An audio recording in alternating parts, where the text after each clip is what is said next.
Dakilang pagsamba, tayong sa ating pinakamamahal na Panginoon Jesus po lamang. At dobling paggalang po sa ating beloved Honorable Pastor, Evangelist Wildy Estrada Almeida, ang huling propeta na ating pinakamamahal na Panginoon Jesus.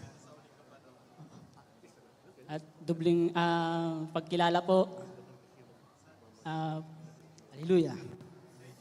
At sa hindi malilimutang turot aral po na ating beloved Assistant Pastor, Lina C. Almeida, at sa kanilang mga beloved children po, magandang tanghali na po.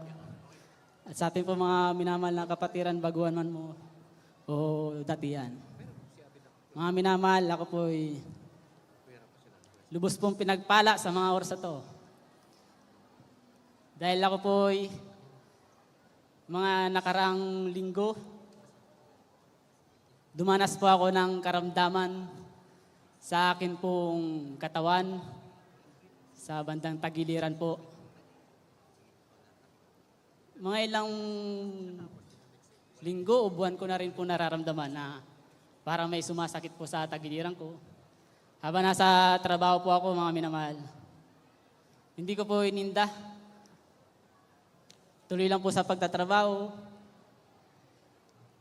Tapos pag-uwi po ng bahay, magpupuri. At pag araw ng pagsamba, dadalo. Hanggang po sa napapansin ko po lumalaki ng lumalaki yung bukol sa aking tagiliran. Hanggang sa ipina-check up ko po ito sa clinic po. Bali, 3 doktor po ang sumuri ng aking karamdaman, mga minamahal. Isa lang po ang sinabi nila. Ang findings po nila ay lymphoma. Lymphoma po ba o lymphoma? Mga minamahal. Kaya ako po nagpapasalamat sa mahal Panginoon, mga minamahal. Nung na-check up po ako na ganun po ang aking karamdaman, na lumalaki, binigyan po nila ako ng tawag po nito. Yung, inano po ako yung, hallelujah. Binigyan po nila ako ng araw na ako'y uoperahan. In-schedule po, yun. In-schedule po nila ako na ako po'y uoperahan. Alam niyo po mga minamahal kung anong araw po ako uoperahan. Bukas po uoperahan po ako. June 10. Pero ang dakilang pagpapala na ating pinakamamahal na Panginoon Jesus, ito po ang papel na hawak ko, ang ultrasound ko po, na ako po'y may lymphoma, kailangang biyakin ang aking bukol. Ngunit mga minamahal, napakahimala at talagang buhay ang Diyos natin pinaglilingkuran dito sa gawa ng Jesus Miracle Crusade. Hallelujah! Praise the Lord! Inunahan na po sila ng mahal Panginoong Jesus na mag-opera. Mga minamahal. Amen. Hallelujah. Advance po talaga ang ating pinakamamahal na Panginoong Jesus pagdating sa ating mga pangangailangan. Kaya mga minamahal, mapalad po ako na ihayag ko po ito sa inyo at mapalad din po kayong narinig niyo po ang pagpapalang himala ng ating pinakamamahal pang Jesus. Totally, mga minamahal, ang bukol ko po sa tagiliran ngayon,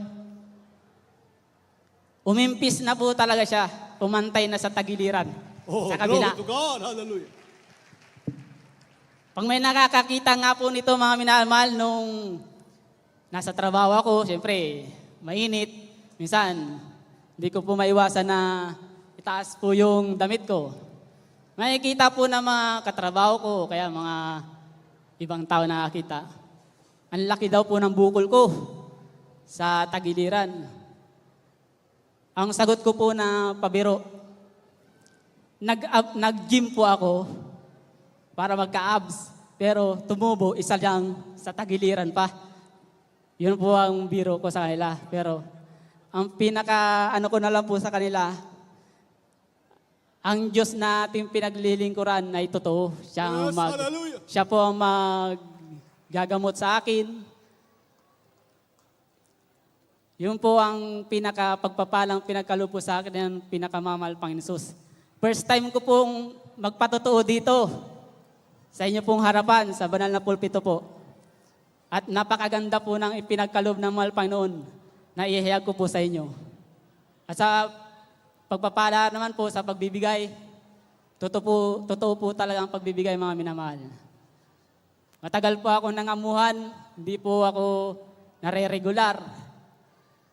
Ngunit, nung ako po patuloy na nagpakainit sa ating pinakamamahal Panginoon, ang akin pong pagbibigay ng ika po dati, para sa akin, nahihiya ako na iabot yung ganun lang.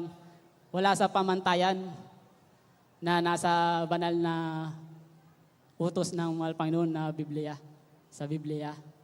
Ngunit na ako po'y nagpakainit na nalangin sa ating pinakamamahal Panginoon Jesus. Sabi ko po, sana bigyan ako ng magandang trabaho na talagang maibigay ko po talaga yung pamantayan ng pagbibigay. Mga minamahal, ipinagkaloob po natin pinakamamahal na Panginoon Jesus po yun. Hallelujah. Ngayon po, nakakasunod na po ako sa pamantayan ng pagbibigay. Minsan po, sobra pa. Gayan po magpala ang ating pinakamamahal na Panginoon Jesus. Kaya po, mga minamahal, di po tayo nagkamali at hindi po tayo dinala ng ating mga pa dito lamang ng tayo-tayo lang. Talaga pong pinagkaloob po talaga ng mahal Panginoon Jesus na magsama-sama po tayo na papurihin at dakilain ang banal niyang pangalan, mga minamahal. Kaya po ang kapurihan at papasalamat ay tanging sa ating pinakamamahal na Panginoon po lamang. Amen. Praise the Lord.